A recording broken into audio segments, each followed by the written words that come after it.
नमस्कार, आदाब, सत श्री अकाल और सलाम अलैकुम। मैं मोहम्मद अहमद काज़मी लेकर आया हूँ आपका पसंदीदा कार्यक्रम आपके रूबरू। इस कार्यक्रम में हम देश की बड़ी घटनाओं पर कुछ जानकार लोगों से आपकी बात कराते हैं, आपके रूबरू कराते हैं। आज मेरे साथ अनीस अहमद खान हैं, वरिष्ठ पत्रकार, जो हमारे एक कार्यक्रम जो देश का आईना है वो भी आजकल आप कर रहे हैं। आरएसएस के प्रमुख मोहन भागवत ने एक बात, बहुत बड़ी बात कही है और पहली बार कही है। इतनी बड़े वाक़यात हो चुके देश के अंदर और उन्होंने ये कहा है कि मॉब लिंचिंग जो देश में हो रही है उससे आरएसएस का कोई लेना देना नहीं है और आरएसएस को बदनाम किया जा रहा है। इस पर अनीस अहमद खान साहब चूँकि आरएसएस और बीजेपी के काम करने के तरीक़े और जो वर्किंग स्टाइल है उसको जानते हैं और ये चूँकि एक बहुत ही अहम मौके पर नागपुर में ये बात उन्होंने आज ही बोली है। अनीस अहमद खान साहब, आप इसको कैसे देखते हैं कि ये मोहन भागवत का ये बात कह करके उनका क्या मकसद है और आगे वो इस बात को कह के क्या क्या करना चाहते हैं, आगे क्या है उनका मकसद?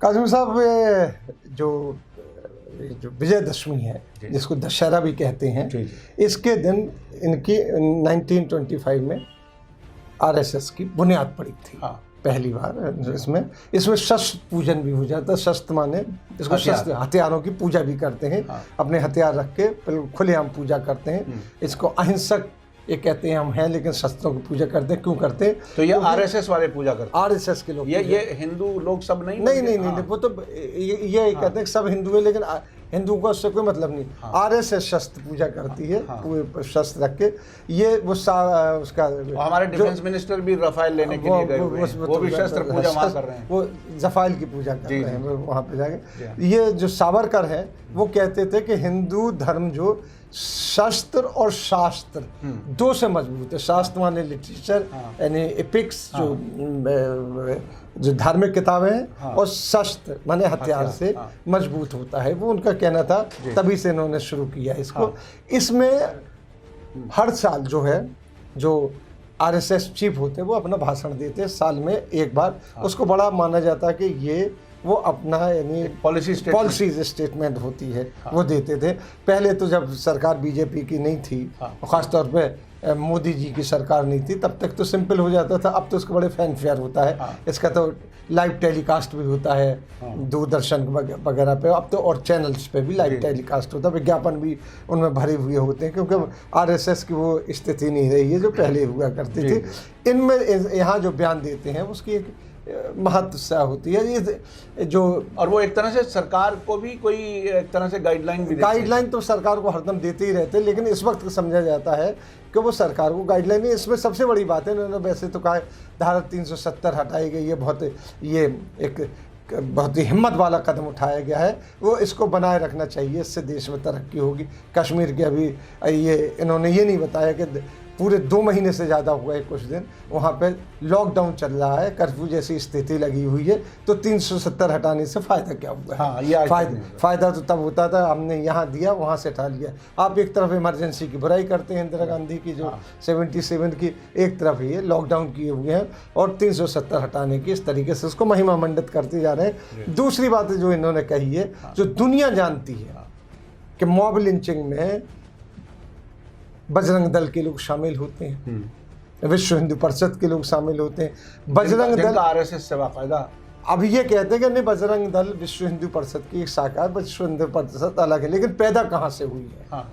आरएसएस इनकी सबकी कड़ी हो, सबके आरएसएस के ही कार्यकर्ता यहाँ वहाँ जाते रहते हैं। बजरंग दल इन्होंने कायम किया जब बाबरी मस्जिद का वाक़या होने वाला था, तो उनको कुछ नौजवान लोगों की ज़रूरत थी, तो उन्होंने बजरंग दल कायम की जो कि मस्जिद को गिरा सके। वो हो गया। हाँ। आज भी मस्जिद बनाने के लिए भी ये आरएसएस विश्व उसके मंदिर बनाने के लिए आज भी ये अपने उसके क्या कहना चाहिए बजरंग दल के लोगों के त्रिशूल दीक्षा के नाम से इकट्ठा कर रहे हैं। उनको इनका टारगेट है कि ये 10 लाख त्रिशूल दीक्षा दे के उनको खड़ा करेंगे, क्योंकि जैसे ही ऑर्डर आएगा आने वाला है। हाँ। चीफ से हमारे जो चीफ जस्टिस ने कह दिया कि वो इसमें एक दिन भी आगे नहीं बढ़ाएंगे और दे देंगे। अगर इनके फेवर में आ गया तो ठीक है, इनके ही आते। अगर नहीं आए इनके फेवर में तो कहने का मतलब है जैसे वहाँ पे शपथें दिलाई जानी हैं,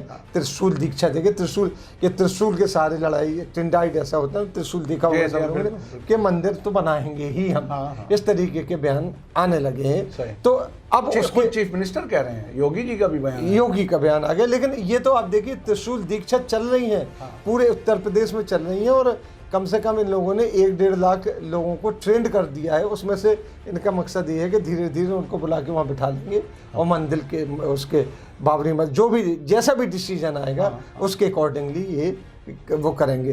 तो अब अगर ये कहते हैं कि मॉब लॉन्चिंग हम नहीं कर रहे हैं, तो वो विश्व हिंदू जो उसकी वो है निकली हुई शाखा जो बजरंग दल बनी है विश्व हिंदू परिषद की, तो बजरंग दल विश्व हिंदू परिषद और आरएसएस से जाके जुड़ता है विश्व हिंदू परिषद। तो फिर कैसे ये कह सकते हैं कि मॉब लिंचिंग हमने हमारा हाथ नहीं है। और फिर एक बात बताइए, आपकी जो आपके जो एक बगली बच्चा है भारतीय जनसंघ जो बीजेपी है, जो भारतीय जनसंघ से आगे बढ़ी है, भारतीय जनसंघ में जो लोग थे वो आरएसएस के थे, और बीजेपी में जो लोग हैं आरएसएस से एक आप जनरल सेक्रेटरी यहाँ भेजते हैं जो कोऑर्डिनेशन आपको करता है। फिर आप कैसे बच सकते हैं कि जो मॉब लिंचिंग हो रही है वो सरकार उसको देख रही है और आपको पता नहीं है कि उसमें कौन इन्वॉल्व है। उनसे बात कुछ ऐसी लग रही है कि वो ये कहना चाह रहे हैं कि ये काम सरकार का है कि वो कंट्रोल करे,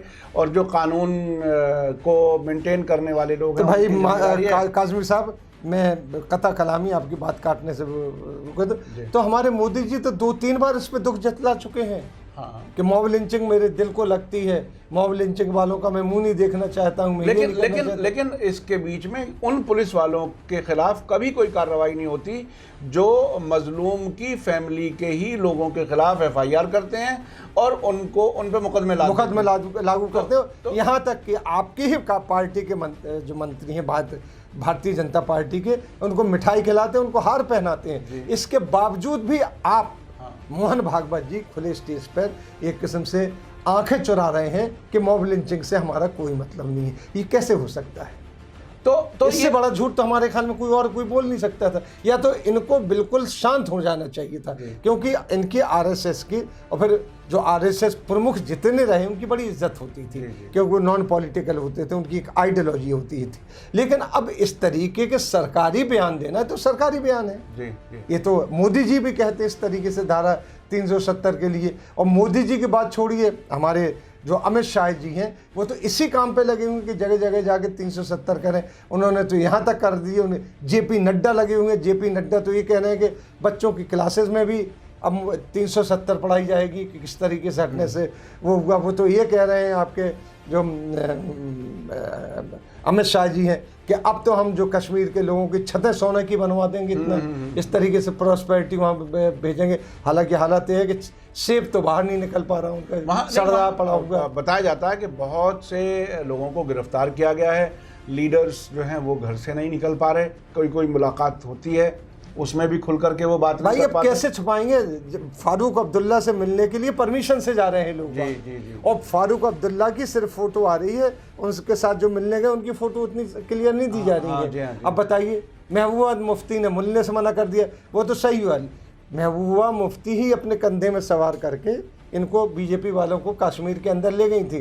फारूक अब्दुल्ला की जहाँ तक बात की जाए, इससे अलग हटके बात कर रहे हैं, तो वो बीजेपी के जो एनडीए की सरकार थी उसमें मिनिस्टर थे वो। आज अगर वो रो रहे हैं तो उसमें उनका रोना जायज नहीं है। जी। वो क्यों रो रहे हैं? लेकिन वो हरदम उन्होंने सत्ता का साथ दिया है। लेकिन इसमें एक बात ये भी आ रही है सामने के जो लोग तिरंगा झंडा बाकायदा उठाए हुए थे कश्मीर के अंदर, अब वो भी घरों में पैक हो गए, और शायद वो जो सेपरेटिस्ट हैं, अलगाववादी हैं, वो भी किसी तरह से उनके नज़दीक पहुंच गए। इसका कोई फ़ायदा नहीं बल्कि एक तरह से नुकसान। देखिए, बीजेपी की एक खासियत है कि वो कंधे पर सवार होकर जाती है और छाप लेती है। शिवसेना की कंधे पर सवार होकर महाराष्ट्र में गई, महाराष्ट्र से शिवसेना को बटा दिया। अब सरकार किसकी है वहाँ पे? यानी जिससे वो फायदा उठाते हैं, जिसके साथ मजबूत होते हैं। आज तक यही हुआ।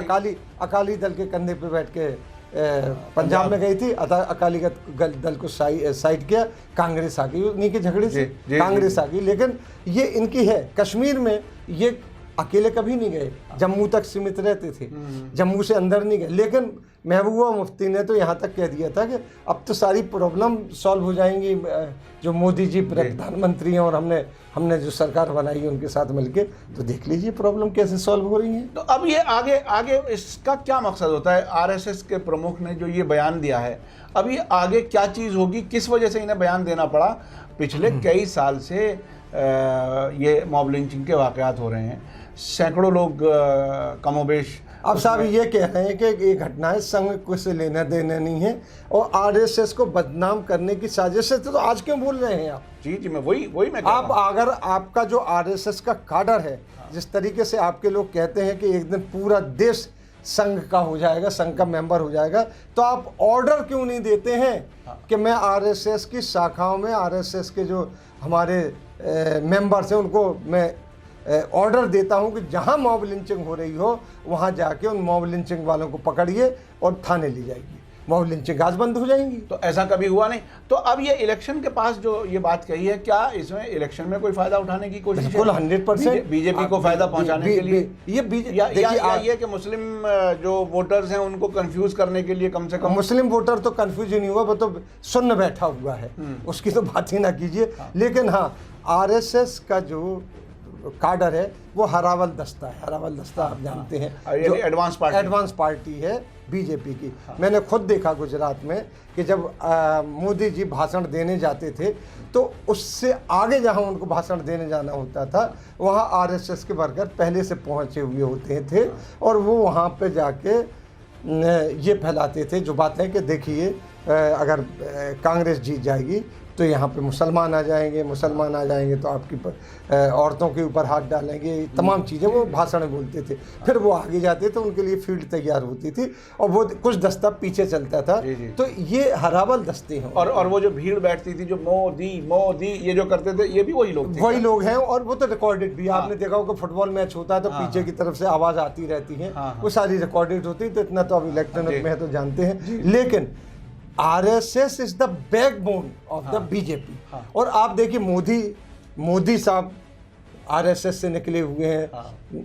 कौन ऐसा है, इवन आपके राष्ट्रपति निकले हुए हैं, उपराष्ट्रपति निकले हुए हैं, प्रधानमंत्री निकले हुए हैं, जितने मंत्री सब आरएसएस के मेंबर रहे हैं अभी तक। और आप ये देखिए जो इनका ये कार्यक्रम हो रहा था उसमें फडणवीस पहुंचे हुए थे, आरएसएस कई मंत्री पहुंचे हुए होंगे। और वो तो क्या अब इनके इस बयान के बाद आपको कोई ऐसी आशा जागी है कि मॉब लिंचिंग रुक?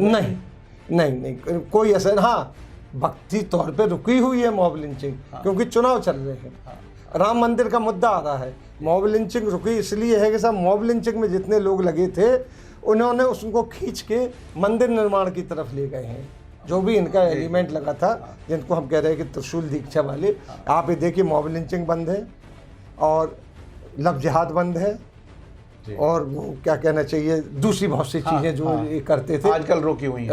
क्यों रोकी हुई हैं? वो सारे के सारे आदमी, ये बिल्कुल खबर है, वो सारे के सारे बजरंग दल ये हैं जो उन्होंने वहाँ पे लगा रखे हैं, जो त्रिशूल यात्रा दीक्षा ले रहे हैं, त्रिशूल दीक्षा नहीं ले रहे हैं, अलर्ट है कि जैसे ही ऑर्डर आएगा ये मार्च कर जाएंगे। उस तब अगर ऑर्डर आया कि मंदिर यहाँ नहीं बन सकता क्योंकि ज़मीन का विवाद है, ये ज़मीन वक्फ की है, मुस्लिम वक्फ की है, तो ये फ़ौरन कब्जा करने जाएंगे।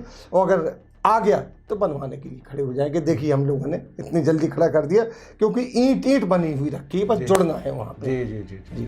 बहुत बहुत शुक्रिया अनीस अहमद खान साहब, आपने बहुत ही डिटेल से बताया और इनका अगला प्लान क्या है, क्या तैयारियां चल रही हैं, यहाँ तक कि वो बाकायदा एक तरह से जिस तरह से शस्त्र की पूजा की बात भी आपने बताई और ये इसका जो आपने बताया एक ट्रेनिंग जो चल रही है त्रिशूल दीक्षा, वो भी। तो बहरहाल देश के लिए ये कोई बहुत अच्छी साइन नहीं है, अच्छा साइन नहीं है, कोई अच्छे संकेत नहीं है। लेकिन फिर भी हम इस बात के साथ, इस आशा के साथ अपनी बात ख़त्म करते हैं कि देश कोई बेहतर रास्ते की तरफ चले और आम लोगों में ये जो नशा जो डाला जाता है धर्म के उन्माद का, उसमें ना बहें। देश तभी एक साथ, जब सारे समुदाय एक साथ रहें और देश की तरक्की के लिए काम करें। मैं समझता हूं कि देश तभी तरक्की कर सकता है। इसी के साथ मुझे दीजिए इजाज़त। धन्यवाद, शुक्रिया। जय भारत, जय हिंद।